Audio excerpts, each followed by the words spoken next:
ఓం నమో నారాయణాయ. ఓం నమ శివాయ. శ్రీమాత్రే నమ. ఆంధ్రజ్యోతి సాంప్రదాయం కార్యక్రమంలో ధర్మ సందేహాలు కార్యక్రమానికి స్వాగతం. గుప్త నిధులు దొరకాలంటే ఎలాంటి పూజలు చేయాలి సార్ అడుగుతున్నారు. అదృష్టమన్నది తగలకపోదు, అప్పుడు మీరేమంటారు అన్న సందంగా, అదృష్టం అనేటువంటిది తగలాలి అన్నప్పుడు లక్ష్మీదేవి యొక్క దివ్యవంతమైన అనుగ్రహం ఉండాలి. గుప్త నిధులు కూడాను అదృష్టానికి సంబంధించినవే. ఎవరికి పడితే వాళ్ళకి మాత్రం లభ్యపడవండి. సహజసిద్ధంగా తరతరాల నుంచి వచ్చేటువంటి రాజుల కాలం నాటి సంపద ఎక్కడైనా సరే వాళ్ళు గనక భూమి లోపల దాచిపెట్టినట్లయితే, లేక వంశపారంపర్యంగా వాళ్ళు సంపాదించిన ఆస్తి భూమి లోపల దాచినట్లయితే, వాటికి సంబంధించినటువంటి యోగవంతమైనటువంటి విధి విధానాన్ని మనం స్వీకరించే యోగం కనుక కలిగినట్లయితేనే ఆ గుప్త నిధులు అనేటువంటివి మనకు లభ్యపడతాయి. ఈ నిధులు ఉన్నాయా లేవా అని తెలుసుకోవటానికి మనకి వివిధ రకాలైనటువంటి పద్ధతులు కూడా ఉన్నాయి. ఆ పద్ధతుల్లో మంత్రశాస్త్రం ఒకటి. ఆ మంత్రశాస్త్రంలో యక్షిణీ విద్యకు ఎక్కువ ప్రాధాన్యత ఇచ్చారు. ఆ యక్షిణీ మంత్రాన్ని ఎవరైతే ఉపాసన చేస్తారో కొన్ని లక్షల సార్లు వారికి తెలియకుండానే చెవిలో యక్షిణి అదుగో పద అక్కడ ఉంది అని చెప్పేసి చెప్పడం జరుగుతుంది. అలా చెప్పినప్పుడు అక్కడ నిర్వహించేటువంటి విధి విధానాన్ని కూడా ఆ యక్షిణియే ఆ వ్యక్తికి చెప్పడం జరుగుతుంది.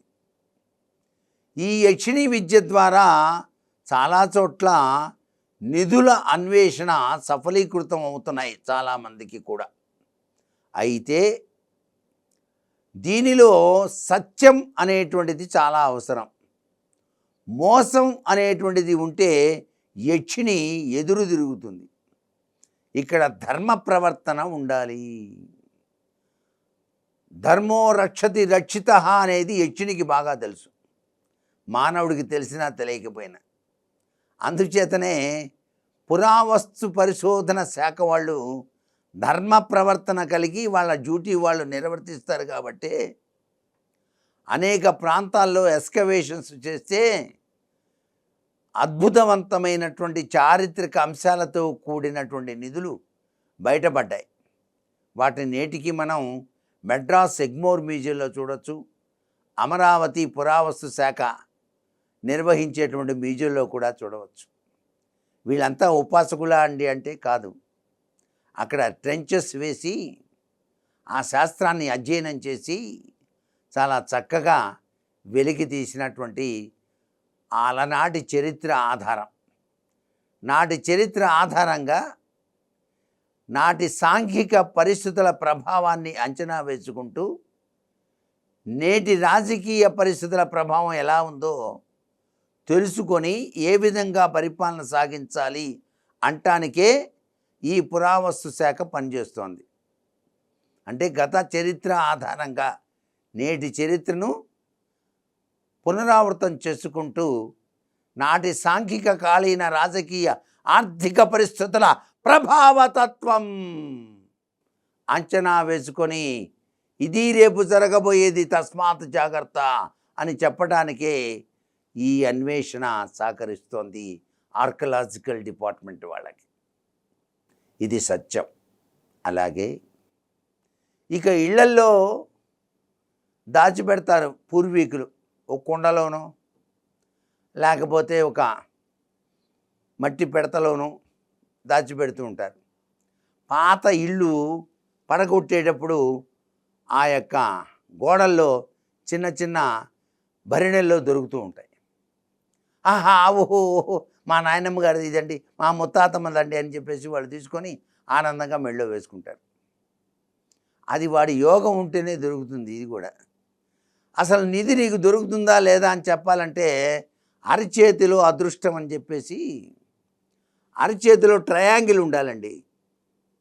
ఎవరికైతే అరచేతిలో ట్రయాంగిల్ ఉంటుందో తప్పనిసరిగా ఆ వ్యక్తి నిధిని అనుభవిస్తాడు.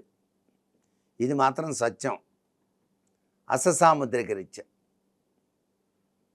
ఇంత గొప్ప విశేషం ఉందండి. నిధులు తీసేటప్పుడు వేరు వేరు ఇవన్నీ వస్తాయి, ప్రాణాలు తీస్తాయి, తస్మాత్ జాగ్రత్త అని చెప్పే వాళ్ళ మాటలు నమ్మకండి. అదంతా అబద్ధం. ఆర్కియలాజికల్ డిపార్ట్మెంట్ రీత్యా ఎక్స్కవేషన్స్తో నేను కూడా పాల్గొన్నవాడినే. నాకేమీ దయ్యాలు కనిపించలేదు, భూతాలు కనిపించలే.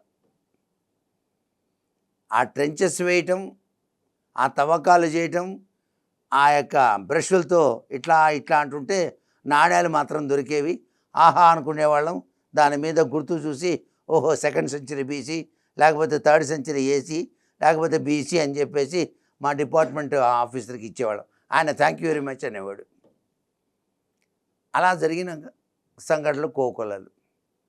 కానీ భయపెట్టి ఇంకేం లేదు, నేను తీసేంత వరకు మీరు చాలా జాగ్రత్తగా ఉండాలి, లేకపోతే దాంట్లో నుంచి దయ్యం వచ్చి మిమ్మల్ని తెలియస్తుందంటే అదంతా అంబక్కు.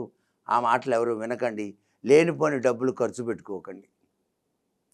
నిధి యోగం పట్టింది అంటే మీ చెయ్యి నా దగ్గరికి వచ్చి చూపించుకోండి. ఉందో లేదో నేను చెప్తాను. ఆ ట్రయాంగిల్ ఉంటే వచ్చి తీరుతుంది అంతే. అది ఈశ్వరానుగ్రహం అన్నమాట. సర్వే జనా సుఖినో భవంతు.